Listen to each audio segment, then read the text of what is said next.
Halo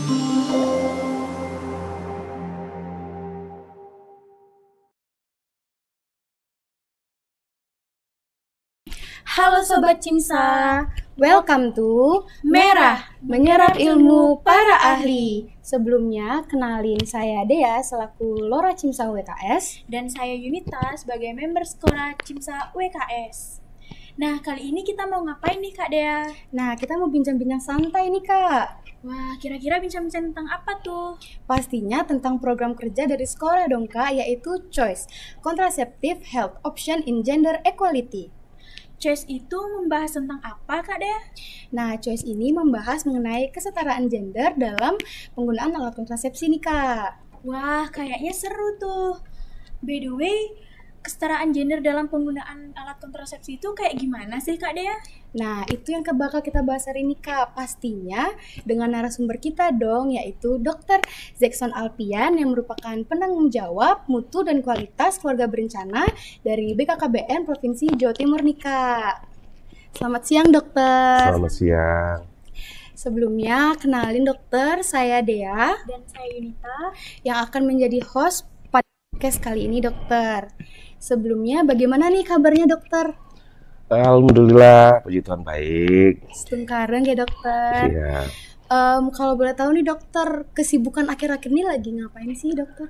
Ya, karena memang kami ini ditugaskan tupoksinya sebagai pelayan KB, pelayan kontrasepsi. Ya, paling berkisar pada bagaimana kita melayani masyarakat dalam hal kontrasepsi, sehingga masyarakat itu bukan hanya sebagai pemakai, tapi juga mengerti konsep kontrasepsi, konsep KB dalam hal pelayanan kontrasepsi itu seharusnya bagaimana. Gitu. Dokter. Berarti pas banget nih dokter sama kegiatan kita kali ini, yaitu CHOICE yang berhubungan dengan kesetaraan gender dan penggunaan alat kontrasepsi. Kalau boleh tahu dokter, bagaimana sih pendapat dokter mengenai kesetaraan gender dalam penggunaan alat kontrasepsi di masyarakat? Ya, terima kasih. Jadi kita harus paham dulu arti daripada kesetaraan gender. Kesetaraan itu bukan berarti sama. Jadi kesetaraan itu merupakan satu pandangan di mana setiap individu per individu dia mempunyai kesempatan yang sama, dia mempunyai peluang yang sama, dia mempunyai hak dan kewajiban yang sama, tetapi dalam koridor kodrati daripada masing-masing individu itu sendiri. Kesetaraan gender ini bukan berarti benar-benar sama semuanya kekuatannya, tidak, karena notabene setiap individu kan berbeda kekuatan, berbeda pengetahuan, berbeda kedudukan. Nah, konsep-konsep kedudukan, kekuatan yang tidak sama inilah yang nantinya kita harus pahami bahwa perbedaan atau selisih perbedaan daripada itu harus kita pahami. Jadi intinya kita harus memahami kekurangan daripada pribadi seseorang yang memang kurang, dan kita juga harus tidak boleh arogan ketika kita mempunyai kelebihan daripada individu yang lain. Itu yang disebut dengan kesetaraan gender. Dalam hal ini pelayanan KB artinya apa? Kesetaraan gender dalam pelayanan KB itu kesetaraan di mana setiap individu, baik pria dan wanita itu mempunyai pemahaman yang sama, saling gotong royong, saling memahami. Kalau misalnya memang pelayanan kontrasepsi itu tidak bisa kita lakukan, tidak bisa kita layani pada seorang individu wanita, maka individu pria inilah yang mengambil alih. Jadi saling memahami, seperti itu. Baik dokter, jadi kesimpulannya di sini itu kesetaraan gender dalam penggunaan alat kontrasepsi itu adalah di mana dari pihak pria dan wanita itu saling memahami untuk penggunaan alat kontrasepsi tersebut. Betul sekali. Oke, baik. Selanjutnya nih dokter, di masyarakat kita ini yang kita temui rata-rata masih banyak alat kontrasepsi itu digunakan oleh wanita. Betul. Bagaimana pendapat dokter? Apakah karena kurangnya informasi yang diketahui oleh masyarakat atau bagaimana, dan apakah pada laki-laki itu ada alat kontrasepsi, dan jika ada contohnya apa nih dokter? Ya, terima kasih. Jadi memang kita menghadapi satu budaya, satu keterbatasan. Keterbatasan pertama di mana alat kontrasepsi itu metode kontrasepsi yang ada, yang tersedia itu lebih banyak pada metode kontrasepsi perempuan. Nah, ini yang memaksa memaksa kita seperti bukan memaksa, tapi seperti mengarahkan secara alami bahwa kontrasepsi itu adalah tanggung jawab perempuan. Nah, contoh pil, suntik, implan atau susu, IUD, bahkan steril pun, steril wanita atau yang kita kenal dengan tubektomi atau MOW, itu rata-rata semuanya diarahkan ke wanita. Nah, sedangkan pria itu cuma punya pilihan ya paling pantang berkala, kalenderan, kondom, dan vasektomi. Hanya 3. Nah, ini yang membuat budaya-budaya seperti inilah yang mengarahkan secara tidak langsung mengarahkan perempuan merupakan kontribusinya ke pelayanan KB, ke kontrasepsi. Jadi target pelayanan kontrasepsi seperti itu. Nah, yang kedua, ini adalah budaya yang menganggap bahwa segala macam tindakan mulai dari masa, mana kita kenal, terus juga yang permasalahan rumit di rumah tangga itu adalah tanggung jawab wanita. Sedangkan pria hanya mencarikan uang di luar, mencari rezeki di luar. Tetapi itu pun kembali lagi cukup nggak cukup, penghasilan di luar harus cukup. Nah, ini kembali lagi ke tanggung jawab wanita, ya kan, seperti itu. Ya, problematika budaya ketersediaan metode kontrasepsi yang lebih banyak kepada wanita inilah yang menyebabkan hampir 90% semuanya diarahkan ke wanita sebagai target pelayanan kontrasepsi. Lalu bagaimana? Apakah ada sebenarnya kontrasepsi bagi pria? Wow, ada sebenarnya. Banyak sebenarnya kontrasepsi bagi pria. Nah, kontrasepsi yang tadi saya sebutkan misalnya kayak kondom, kayak pantang berkala, terus kayak steril, MOP atau vasektomi, itu sebenarnya bisa buat pria. Tetapi lebih cenderung ketika digunakan ketika si wanita ini sudah tidak berdaya, misalnya dia punya penyakit tertentu. Jadi seperti seperti pilihan terakhir. Nah, konsep keadaan seperti ini yang mau kita rombak, bahwa dalam berkontrasepsi itu perlu kesetaraan gender, perlu pemahaman satu sama lain, perlu mengerti satu sama lain, sehingga tidak difokuskan pada beban satu individu gender tertentu. Seperti itu. Berarti emang biasanya itu karena kebudayaan yang dari betul. Jadinya kayak seakan-akan wanita yang berperan dalam penggunaan itu, ya dok? Iya, betul. Nah, ada nggak sih kemungkinan dok itu juga terjadi karena kurangnya pemahaman pada masyarakat gitu, yang kayak misalnya mungkin masyarakat kurang tahu nih kalau ternyata bisa juga digunakan pada pria, semisal kurangnya edukasi begitu dokter? Iya, betul. Ini merupakan kaitan ekses daripada ketersediaan di lapangan. Ya, metode-metode yang tersedia di lapangan. Masyarakat hanya tahunya metode yang tersedia di lapangan itu kebanyakan itu metode untuk perempuan. Nah, sehingga mereka mendapatkan informasi, ngapain saya pelayanan kontrasepsi? Nggak ada pilihan apa-apa, semuanya pilihan ke perempuan. Kan seperti itu. Iya. Nah, memang perlu sekali kita edukasi, kita berikan semacam KIE informasi kepada masyarakat bahwa bukan karena kita terbatas metode kontrasepsi buat pria itu membuat kita memutuskan sesuatu.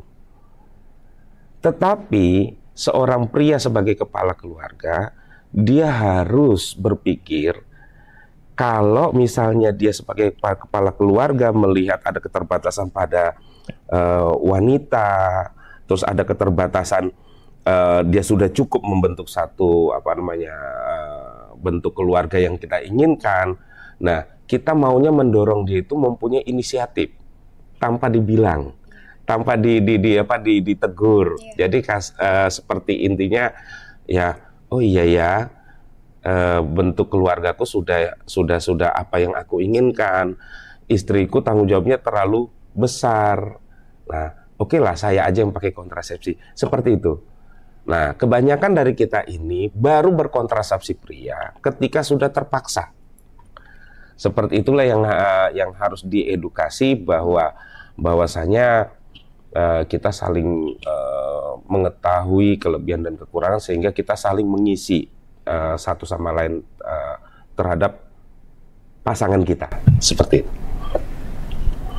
Baik, selanjutnya untuk informasi atau di saat pemberian edukasi tentang kesetaraan gender dan penggunaan alat kontrasepsi pada pria maupun wanita itu apakah sama atau berbeda nih dokter cara penyampaiannya?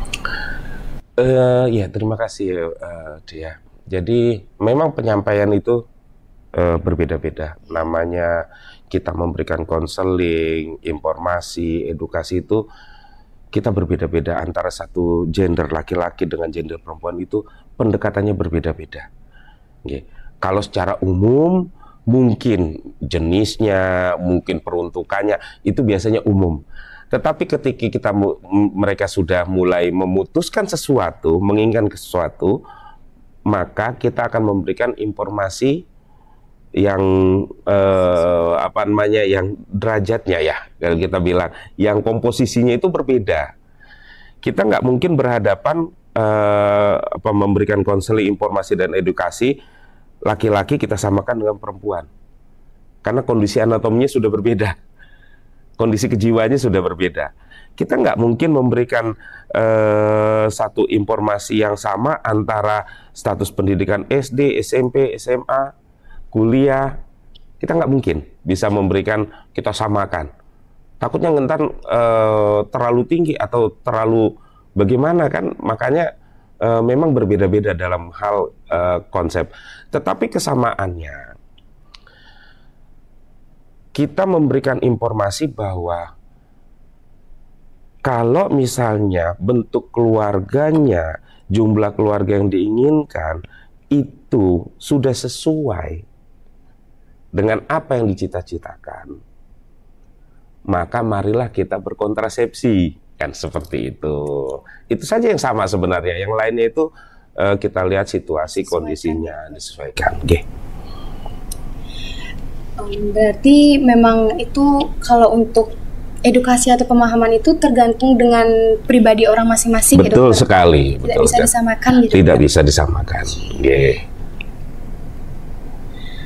Baik dokter, ini dari penjelasan dokter tadi kan alat kontrasepsi pada pria dan wanita itu ada berbagai macam. Siap. Sekarang saya mau tanya ini, dari sekian alat kontrasepsi wanita dan pria yang paling rata-rata sering digunakan di masyarakat dan paling bagus dan aman itu apa nih dokter? Ya, terima kasih. Jadi dalam memilih kontrasepsi itu ibarat kita memilih jodoh. Ya, kita ibarat kita memilih jodoh yang mau kita nikahkan. Kan seperti itu ya, kita pilih. Kalau cocok, lanjut. Kalau tidak cocok, ya ganti yang lain, kan seperti itu. Jadi saya ilustrasikan supaya lebih ringan lah, lebih ringan pengertiannya, bahwasanya dalam berkontrasepsi itu mirip kayak orang mencari jodoh.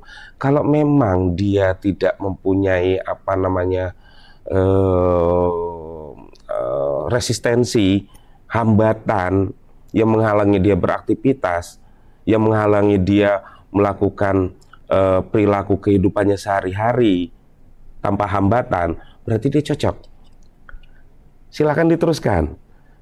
Karena setiap individu itu berbeda-beda.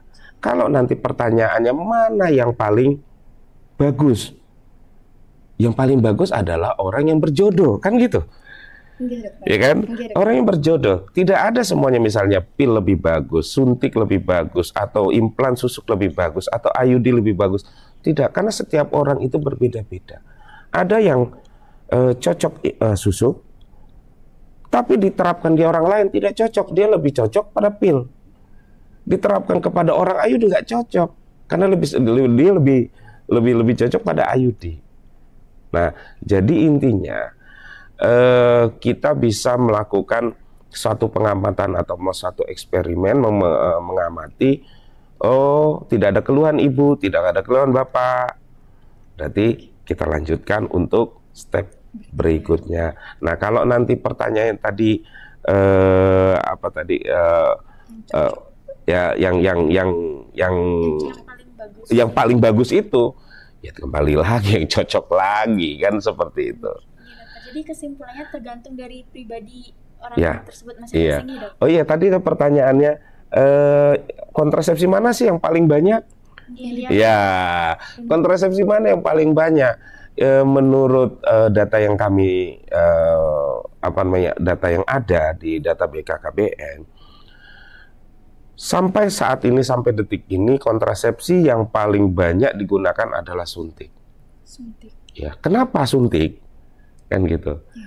Karena suntik, terutama yang 1 bulan, 1 bulan 3 bulan. Kalau yang 1 bulan, si perempuan ini masih mendapatkan HID. Kalau dia suntik kombinasi. Kalau dia suntik progestin yang 3 bulan, dia nggak akan dapat HID selama 3 bulan. Kembali lagi ke budaya.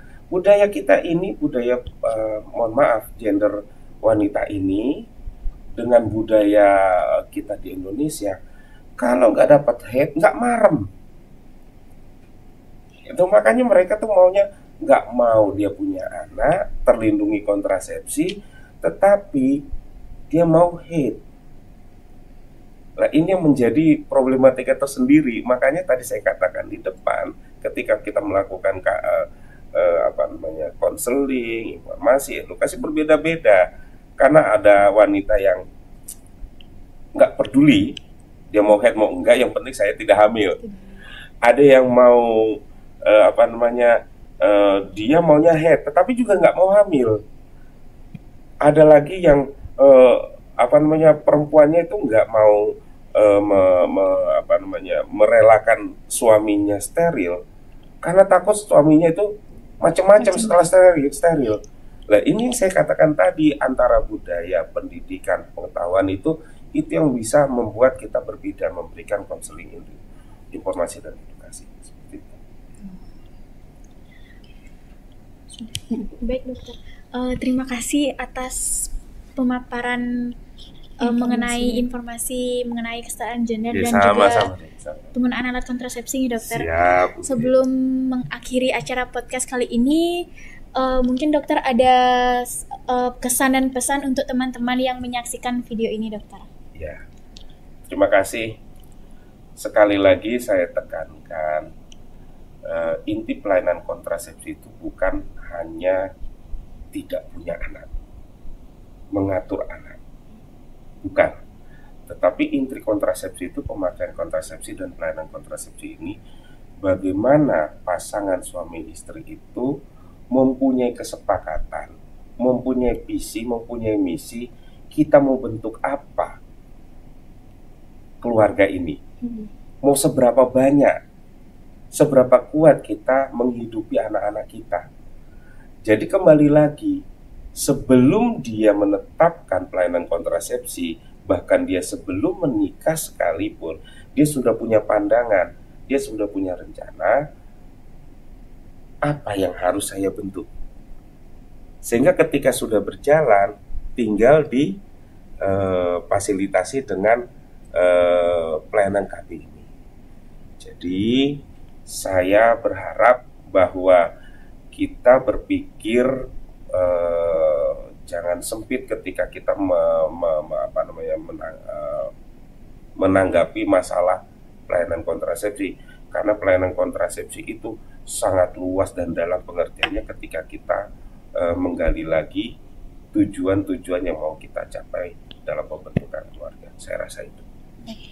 Terima kasih banyak ya dokter. Sami-sami. Nah, semoga dapat bermanfaat juga dokter bagi teman-teman yang menyaksikan. Dan semoga kita dapat bertemu kembali di acara-acara selanjutnya ya dokter. Terima kasih banyak dokter. Terima kasih. Nah, itu dia podcast dari Choice hari ini. Terima kasih untuk teman-teman yang sudah menyaksikan. Be active with Cimsa.